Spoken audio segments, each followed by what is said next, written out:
Hey, y'all, and welcome back for another episode of More to the Story. More to the story. I am Farron Moore. I'm to hear more. What up, though? What's poppin'? It's your boy back in the building, back in this bitch. You know what I'm saying? That's so You feel me? aggressive, but okay. It's a very difficult conversation we're about to have. Yes. So I have to pump myself up any way I can. We've been going back and forth on whether or not to talk about this. I was not ready initially because it makes me emotional. Mm-hmm. But I do know from emails and DMs and all the things that I've gotten that we are not the only ones going or that have went through this. So I just wanted to bring it to the forefront and share my uncomfortability. Is that a word? Mm-hmm. Share my uncomfortability. I feel like you don't actually know if that's a No, word. that's not You a sure? word. With you guys. So let's get into it and be uncomfortable together. Shit. So we are going to talk about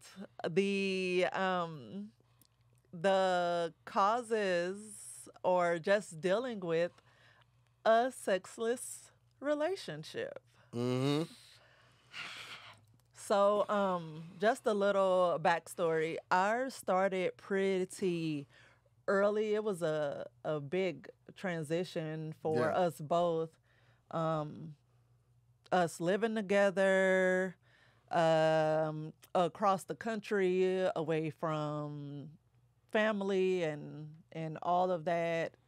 Me staying with somebody, waking up to somebody. I wasn't used to that. Yeah, I was used to- having a kid in the house for Oh, you, that man. was new. I was used to getting the yams and them getting the fuck out. Not rudely. I mean, I might invite them for breakfast, but like just being there all day, the rest of the day. Oh God, no. And it's so crazy because you were actually in a relationship before me, Mm-hmm. but it still was like ours was like it felt brand new for you. Mm-hmm. Mm-hmm. Yeah. So, oh my God, I can't believe I'm talking about this. Yeah. So just all of that was super new and it was a lot. It was a stressful situation. We were broke AF. Mm-hmm. Living across the country together, had just gotten engaged, and then we would have sex multiple times a day in the beginning, Mm-hmm. and then all of a sudden it just stopped. I mean, multiple times. When we first got back Like- together, oh my God, I was throwing that dick in the back of that pussy. You understand me? Like a bowling ball. I was gutter balling that dick, Oh my God! Listen, Tearing up. why you got to be so gross? fucking her thighs up. I hate you. Fucking it up, man. Absolutely. But it was that new. But yeah, it was, yeah. And we had been apart for so long that Yeah. it was like this excitement that we were back together and then we were finally on the same page and Yeah. deciding to be together. Like it was great. And then it skirted to it was a screeching halt. Yeah. And it decreased over time. We went to, Was we it went over from, time? no, because, I mean, in the sense of like, we went from smashing every day, multiple times a day, to smashing like once a day, to smashing like 4 or 5 times a week, to like 3 times a week, to like 1 a week. I don't even remember that I remember- gradual. I definitely do. Because by the time we got engaged, we had already made it to like 4 or 5 times a week.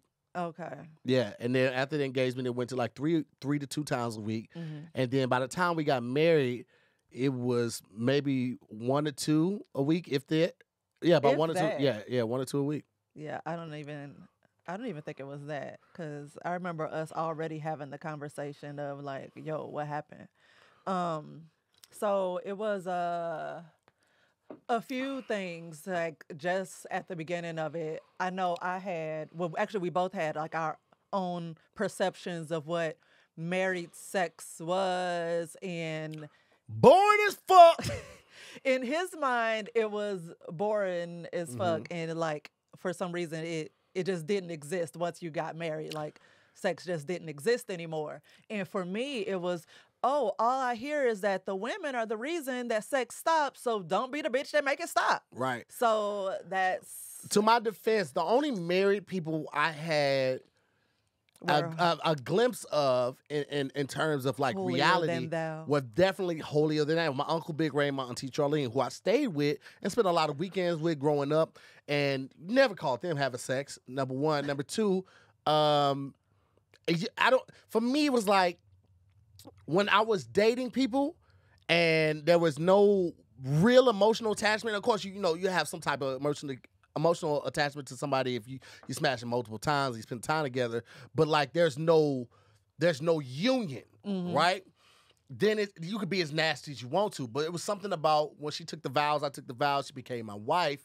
I felt like it was on a different level, and I feel like I can't come on your I face. became angelic. Yeah, I can't come on your face and you fixing breakfast and kissing our daughter on the cheek. Like, Yeah. my meat was just on your lips. You know what I'm saying? I just bust all over your eyebrows. You had an eye infection for 3 hours For because 3 I ain't hours? tell you when. So Is that how eye infections work? the point is, I don't think I that's how had they this work. misconception of what marriage was, and also I had no one to talk to about this either, because as a Same. guy, as a man, having problems with erections and sex is not a comfortable conversation to go to about with your homeboys, to your homeboys. You know what I'm saying? Because one, they may not be married. Two, they may or may not have experienced this type of thing. And three, Or just- you don't know if they're mature enough to handle this sensitive information. Yeah. And it's also something like, because I went to the doctor and everything, I was like, well, maybe it's my testosterone. I went and got my testosterone tested. That's how confused and just aloof and just desperate for answers I was. But that's not even the beginning of it, which is why I don't like when you say you were the problem, because I feel like, from my point of view, it started when I told you, like, I don't climax. Like, penetration doesn't do it for me. So all this time, all these years we had been having sex and, getting it in, and I rarely came. And that was just like, that's just who I've been, no matter who I've been with. It just does not happen all the time. And now I can, like, give me a good 10 minutes, I got it. But before, I just never had that connection or that with anybody to where I just enjoyed sex and I did not climax.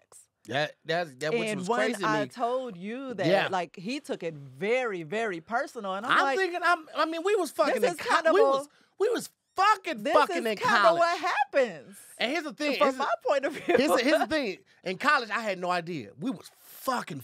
Like, when I had my locks, and we were just talking about this at dinner with this other couple, I used to be, I mean, deep in that coochie.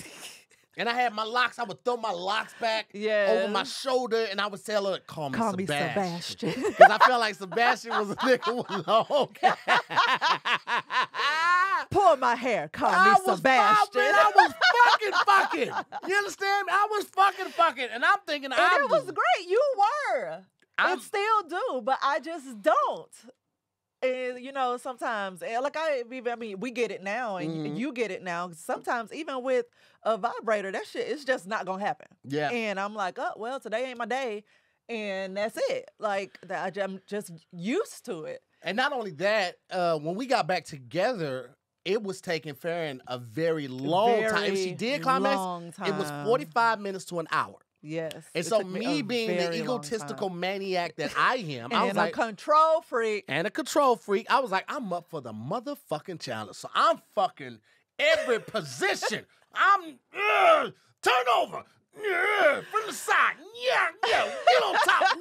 Waka. I'm trying. Waka. Yeah, all of that. I mean, we figured out if we elevated her midsection, my hips, her hips. So y'all ladies know the pillow. You put the pillow under her back in the waist, fellas. If you don't know that one, it puts your clit at a good angle. So the friction from the penis would hit it. Yep. Yeah. And then also, fellas, you don't have to hunch over when you're going missionary. If you put the pillow under, you right at waist. So you grab the legs, boom, right?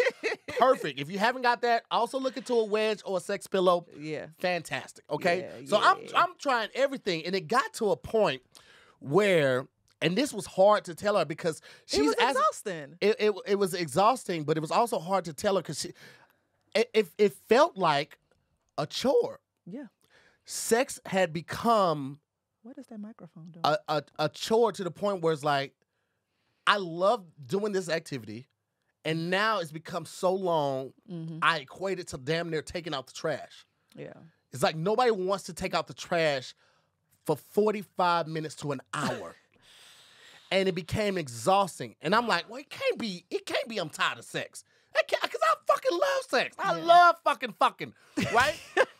So I'm thinking of all this stuff. Oh, I'm working 2 jobs. I'm working at CarMax and Walgreens overnight. It's got to be this. It's got to be, and I'm still trying to go to the clubs. And the reality is, I had somewhat mentally checked out because I assumed it would always be this way.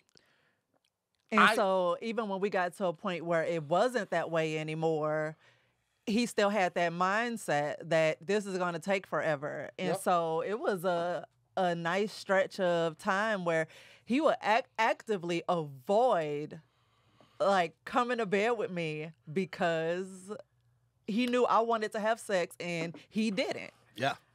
And So that's a hard thing to accept for both of us. It's a hard thing as a man to like that was hard. to be hanging out at the club about to close, the comedy club about to close, like, man, what else is open? Like, nigga, take your ass home. Like, my wife gonna wanna fuck. And I ain't got it in me. Yeah. And it's a hard thing for her to accept. My husband doesn't want to fuck me because it's like, what's wrong with me? Is it a me thing? Does he not find me attractive? It made me regret telling you, like they say, oh, let your partner know if what's sex, whatever they're doing isn't working for you. And it was like, okay, I'm being honest. I'm telling you, like, that's not what makes me climax. And for him to have taken it so hard, I was like, I wish I had never said anything. I should have just fucking lied. But we had never talked about it. It was never a question before. Right. So he assumed that I had been, and I just assumed we were just enjoying each other's bodies. I thought I was tearing that thing out the frame, fam. Yo, a climax and tearing that thing up are 2 separate things. Yeah, but at the end of tearing that thing up, it's the climax. Like, oh, he tore that thing up. I came so hard. Like, I assumed the came so hard was following tearing that thing up. And it was not. No. And like Jenna Fine said, that's pretty common. I just assumed I had ang dick. I thought I had the what? Ang. From I know, but why? I don't get the connection. I was the chosen one. Okay. The Avatar. I thought I had Avatar dick. Nigga.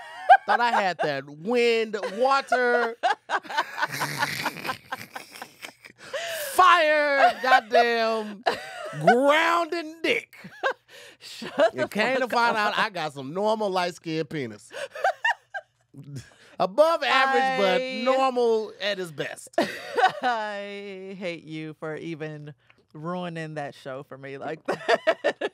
Also, let me say this before we go on, because this is probably gonna be a 2-part series. Yeah. Because like she said, we struggled going back and forth because we're gonna let y'all in on a lot of personal stuff, and this is probably something that we may continue, but it probably just will be for Patreon. Because listen, everybody ain't gonna appreciate this, and it ain't for everybody. But there are people. The reason we're doing this, 1, it's not just for the views. 2, it is for the views because we want people to actually watch this and see this and actually get help from this. 3 is to create a community because I know I'm not the only guy that has gone through this or feels this way or still somewhat currently dealing with this. And I'm not the only woman. We always hear it's the reverse of genders, that the guy always wants sex and the woman doesn't want, but that's not always the fucking case. So we want to create a community where people feel safe, come in and be like, yo, oh, somebody else was dealing with it? Okay, what worked for them? It might be somebody that's watching this that has dealt with this 15 years ago, and they can offer some advice that can help me and everyone else that's currently going through this. So we're not just doing this like, oh man, hot topics. I can't make my wife come. Nigga, help me. You're so dramatic. No, but for real though, because like you don't hear enough people in my position that have the numbers admit something that they are not perfect at. Yeah, This is a yeah. fault, and it is something that is mental, and it is rooted in there. And Yeah. I'm working actively with my therapist, with my wife, and great communication, and hopefully other people to figure out how to uproot it, fix it, and get it to a place where we never have to address it again. But you can only do that by being vulnerable, creating a safe place for yourself to create this type of dialect and this type of conversation, and others to feel safe enough to come on and express and share their stories as well. Because you don't want to do that in the public, and then you get the wrong people in the comments talking shit. It's like, motherfucker, this ain't for you. If you knocking it out the frame every night, nigga, kudos. I'm happy you don't have to go through this, because it is very uncomfortable to lay next to your wife knowing that she's upset because you cannot perform, and you're upset with yourself because you don't know why you can't perform. This almost ruined us. We were having a conversation of like, well, if we did split, do you want to go back to St. Louis, East St. Louis, or what? Like, how we were having those conversations. This almost ruined us. And it was really, really hard on us because the other aspects of our relationship were so great. Everything else was great. Everything else was so great. We were on the same page with everything else, whether it was finances, the kid, goals, like all these things. But then when it came anytime, it just felt like anytime we were in the bedroom together, like the tension was so thick. Cut it with a butter knife. Like it was very, very, very heavy. And in looking up, because I know one of the reasons I know that I'm not the only woman dealing with this, because the internets have told me, because I've looked it up and looked at it from the woman's point of view on this side, because there's ample information on it being the man's that's not being pleased, but it's not as much about it being on the woman having that issue. But I also what was I about to say? Oh, okay. So I remember it was at one point where like we legit went like 3 months without Was it that having long? sex. Yes, I know. I'm I pretty know sure a that was month. like I the know. longest time we went, Okay. and it was just like this. It was just so many just exhausting conversations we had about it, and to the point where it's like neither one of us wanted to talk about it anymore. It's like, let's talk about anything else but this. Let's act like this don't exist. Yeah.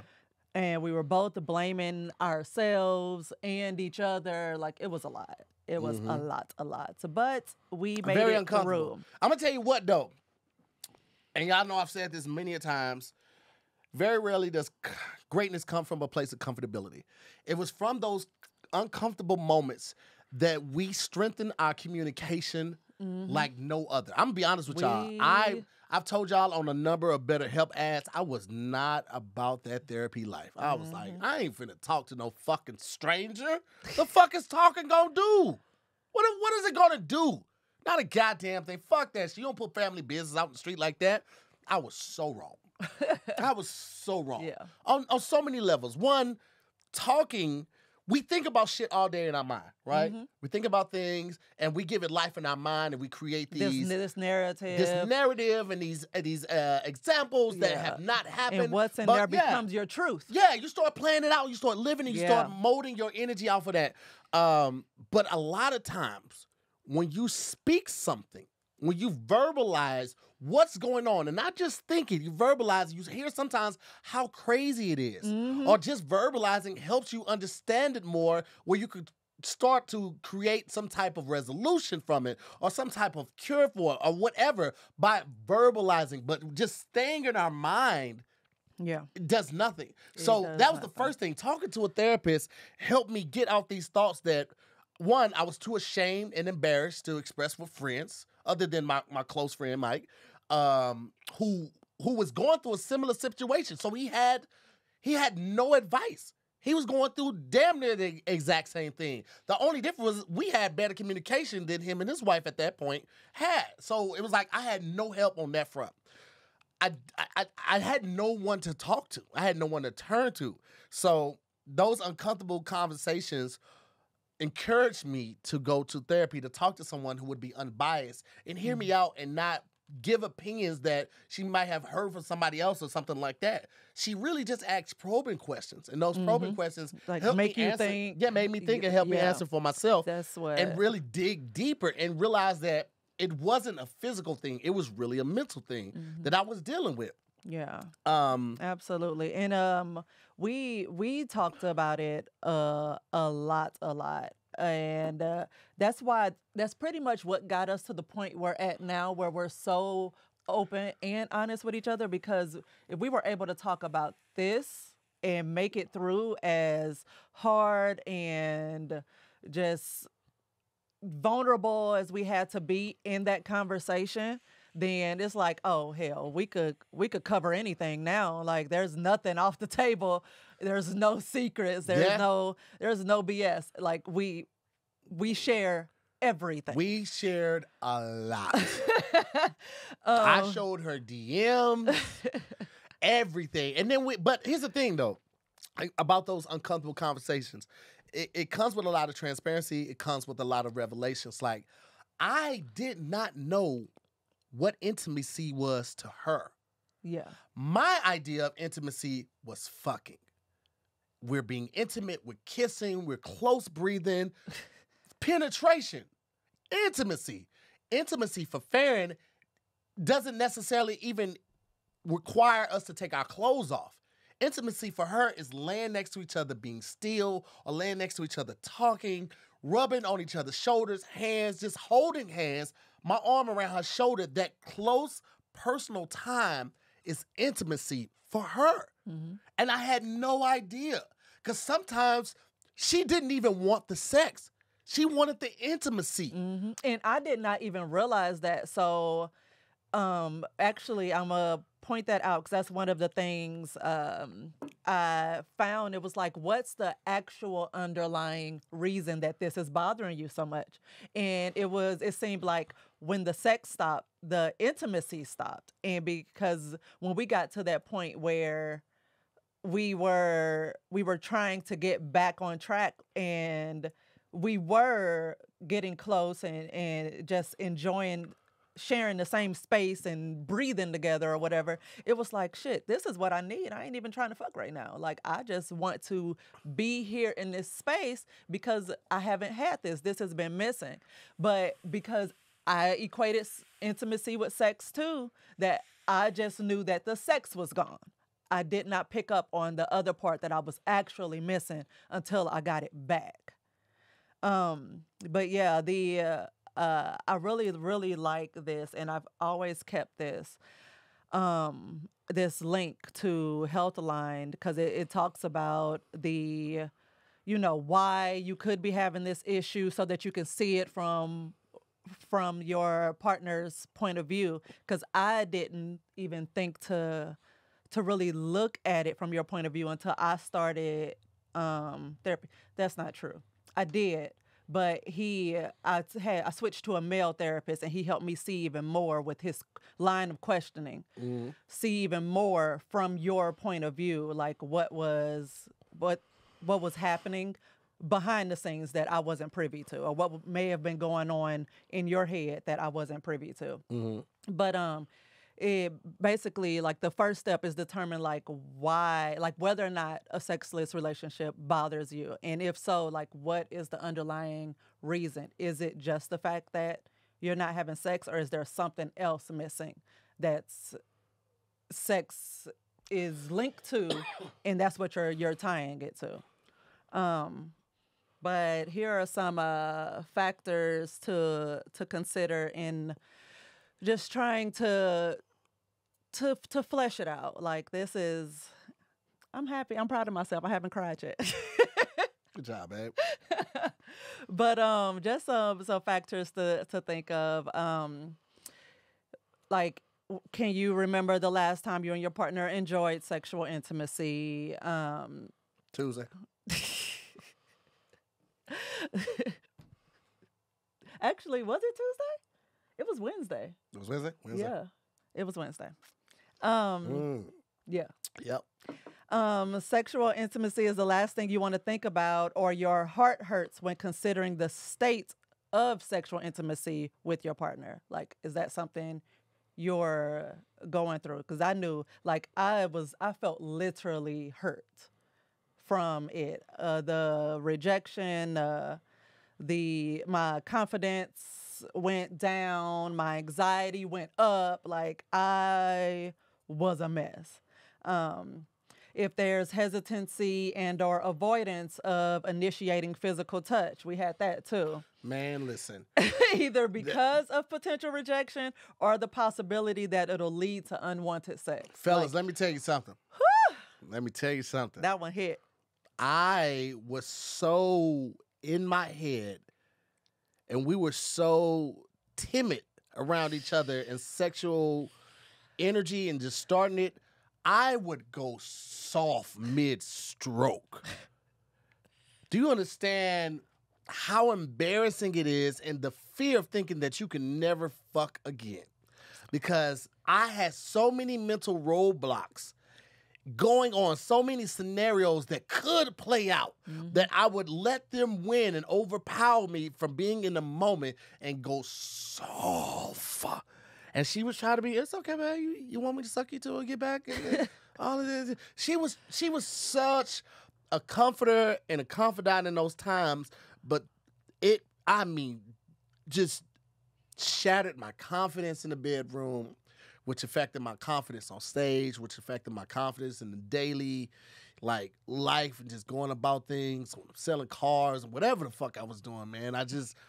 To feel like you, a man, cannot please his wife. But the one thing that is just like, seems so natural, so primal, I couldn't do it. It was fucking me up. Which is why it took so long to get comfortable to do this episode, but also why it's so important to do this episode, because, again, I know I'm not the only one. Yeah. I know I'm not the only one. And you're out there thinking, like, I have no one to talk to about this. Like, even a therapist, you're not going to be completely comfortable coming out with this, like, the first couple sessions. This is some shit that, all right, 8 months in, all right, listen, my wood be going to dust. It is pencil sharpener shavings. 4 strokes in. Because normally, even if you're a little soft, you get that thing in there, you get 4 or 5 good strokes, it's up, right? I get 4 or 5 strokes, and it would go in reverse. It would Benjamin Button. I mean, I can't tell you the number of times. And now she's happy that I tried, that I put forth the effort. But I'm embarrassed and angry that I even tried, because it's like, this is the outcome? Yes. Because and it was so many times I would tell you, like, I just appreciate you actually trying and initiating, because it's when you don't that, I feel like something's wrong with me. Mm-hmm. Like, you're not attracted to me. Like, that was in question. Like, and even with that's the point I forgot earlier. So we're going to bounce back for a second. Even when it would take me a long time to have an orgasm, it was in that, it's like, so what? It take a long time. Am I not worth it? Like, all of that, like, was just in my head. Oh, I'm not worth the time, the energy, like, and it was just. It was a lot of that. And I'm also like, you ride for 3 minutes. I'm fucking for 48 minutes. That's another thing, though. The fact that you bring that up is because you like to be in control. So even if I would be riding you, you'll be like, let me get on top. And it's like, am I doing it wrong? Like, okay. And so we would switch because you would want to. That is true. Some of that was the control factor. Because even if she was, I let her ride for a little bit, I would be humping from the bottom. Like, he just can't. But here's the thing. Riding is a mastered skill. And a lot of times, if it's not done to the person's like, and I'm not doing it wrong, yeah. I'm not a great teacher. I will admit that. I was doing it wrong. It took us watching porn together and be like, I like this. I like this. I like this. I like this. For me to be comfortable saying it. But again, this is step 1. That's step 3. We haven't even made it past step 1. So I didn't feel comfortable going to that part right there. Yeah. So when I would switch, it would be, so I can control the stroke so I can maintain my erection. So I might have to put her in a different position because I feel like as she's riding, I feel the bends. And you know, fellas, The you bends. get too many of these bends, that bad boy means it's finna go soft. So I had to flip her real quick while still being aside to find a different position to get the stroke up, Oh to my get the erection God. back up. Because this was all mental, Yeah. right? Instead of enjoying it in the moment, I'm literally giving life to every negative potential possibility, right? And so, like, what if I go soft right when she's finna come? What if I go soft right when I'm about to come? What if I never come? What if she never comes? What if I fall, it goes limp, but then she trying to get me head and I can't get it back up? I'm giving all of this shit. And trust me, people, this is not easy to say. Yeah. In front of, even though it's only 35 of y'all right now, when this episode airs, I'm gonna be on pins and needles because Yeah. We both are. it's very sensitive information. Yeah. And to be this vulnerable is difficult, right? Because I'm always thinking somebody could use this information against me and all that shit. But honestly, I'm at a point right now where, like, I don't care. Yeah. Like, we're working on us. We're still getting to a place where we are, like, 100%. We're not there. We're constant people in works, constant bodies in works. But we're so far from where we were. Yeah, but bouncing back to you saying you were just in your head while he's thinking all of that, I'm in my head at the same time thinking he doesn't actually want to be here. And like I don't know if I was projecting that, but I felt it in his energy. Like I felt that. And it's like, we not enjoying this. Like, let's just be done. And it hurt knowing that he did not want to be there. Like it was just a lot of hurt and just us not even understanding how we got to that point and how to get ourselves out of it. Some other, factors. 40 minutes in. Once we get past this episode, the rest of the episodes are still very important, but they're not as revealing, personal and sensitive. This right here is something that still gives us chills when we think like, man, you remember a couple years ago? Yeah. Whew. Yes. Yeah, but I mean, like we said, it was because of our perceptions, because it was certain things that we both. Well, we'll get into it. I don't want to jump the gun on that one, but just our own perceptions and not sharing, how we feel or not knowing how to share how we feel about certain things. Real quick, anyway, I want to give a shout out to MTM and Chris. I've been reading Chris's comments. He was like, "Man, this is scaring me." All this type of stuff. Chris, use this as a guide, brother. When you choose to be with somebody for the rest of your life, you're choosing to be with somebody that might have grown up completely different from you.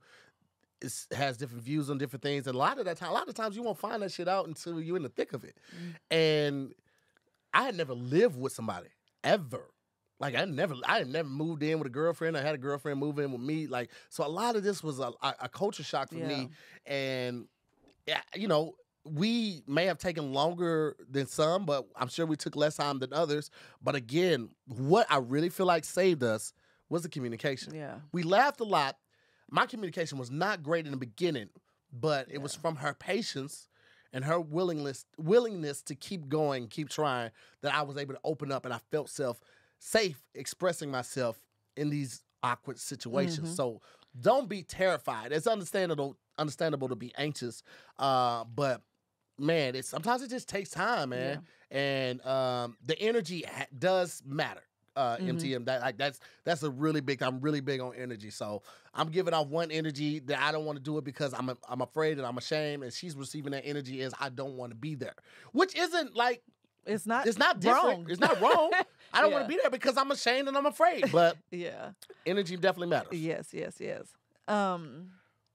So another factor to consider, if when you're going through this and you're trying to figure out why, because that's the biggest question, like why is this happening?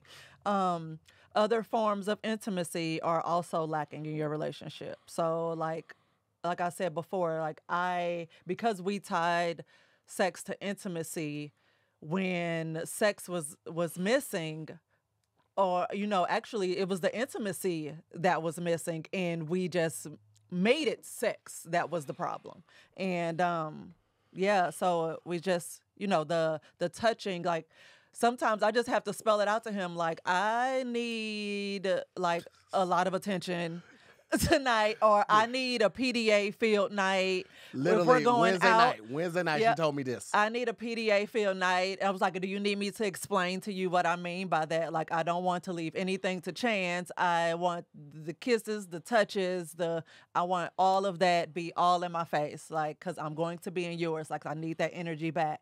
So, and that's another thing. Like, we expect our people to read our minds and know what we like when we actually haven't told them. Mm-hmm. We may have add a boy when things are right, but we haven't told them those extra steps that we need. We just wait to see what they offer sometimes, and it has to be spelled out. And even now today, like depending on the mood I'm in, I'm like, look, I want to. If we're going out, I'm planning on dancing all up on you, all around you. Like this, that's the energy I have tonight. Like.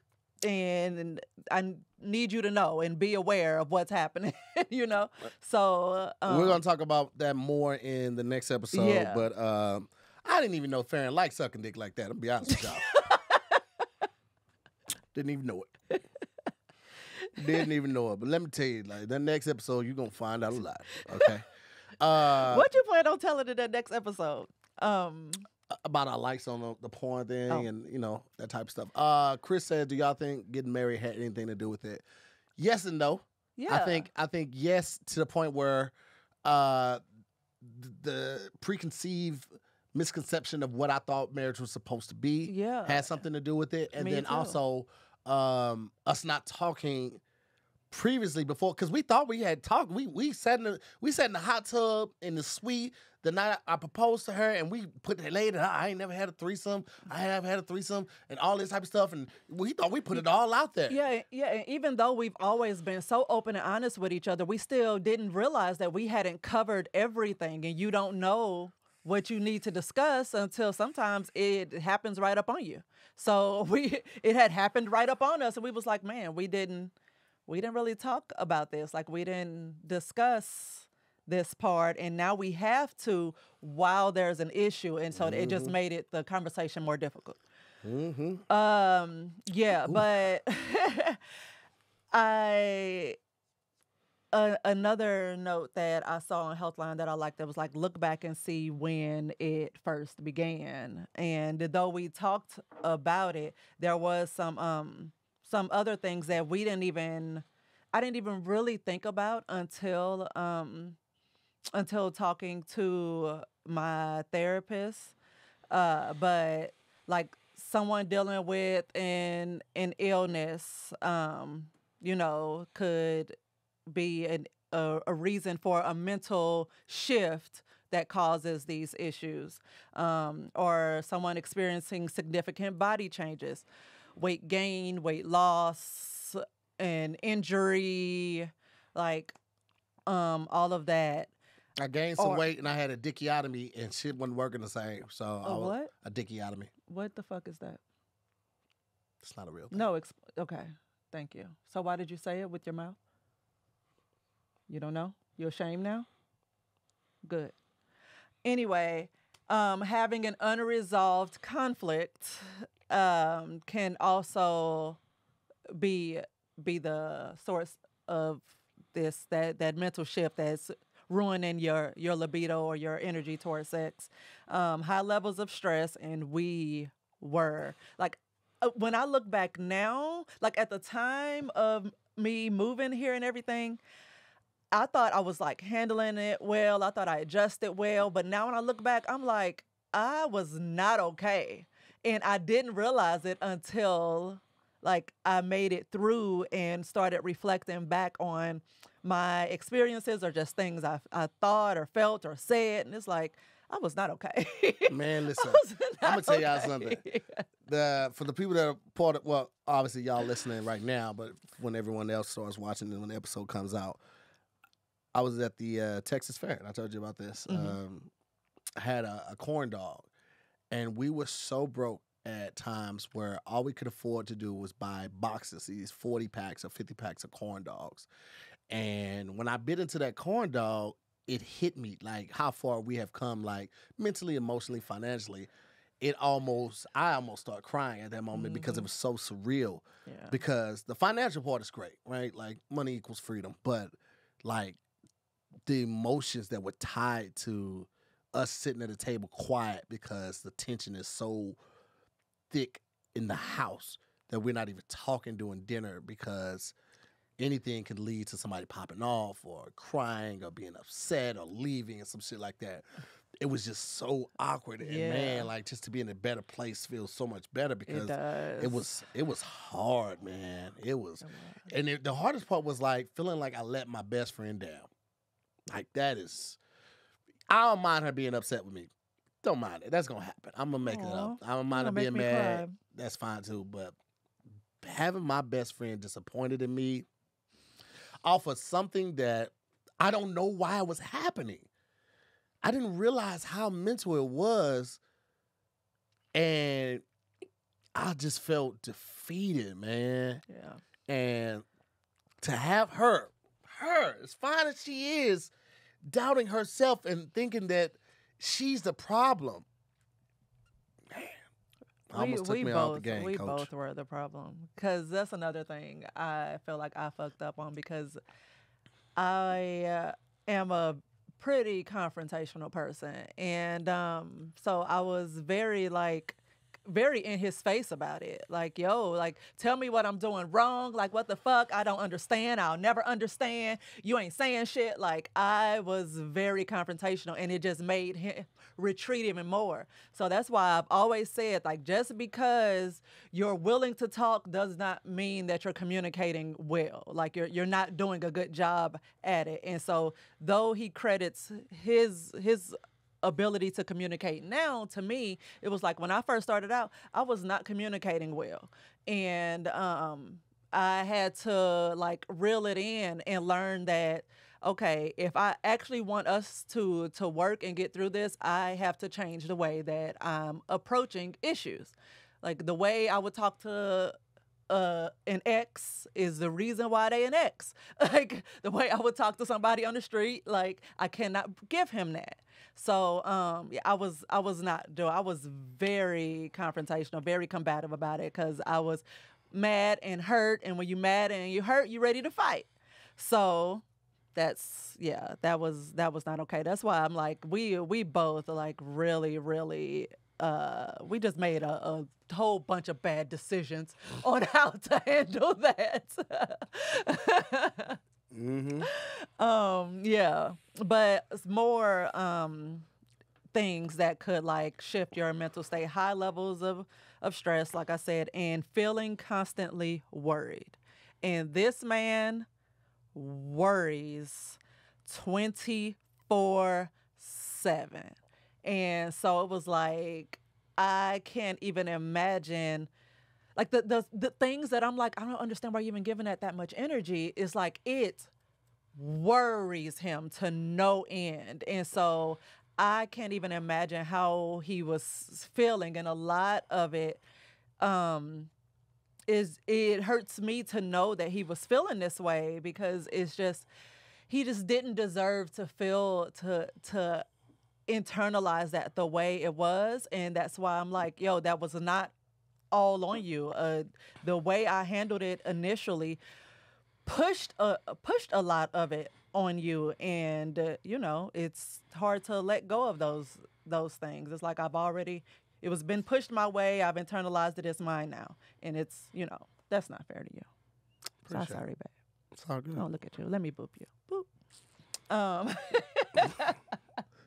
So just all all of this is a little background and a little, things to pay attention to. If you're going through this, questions to ask yourself if you're going through this.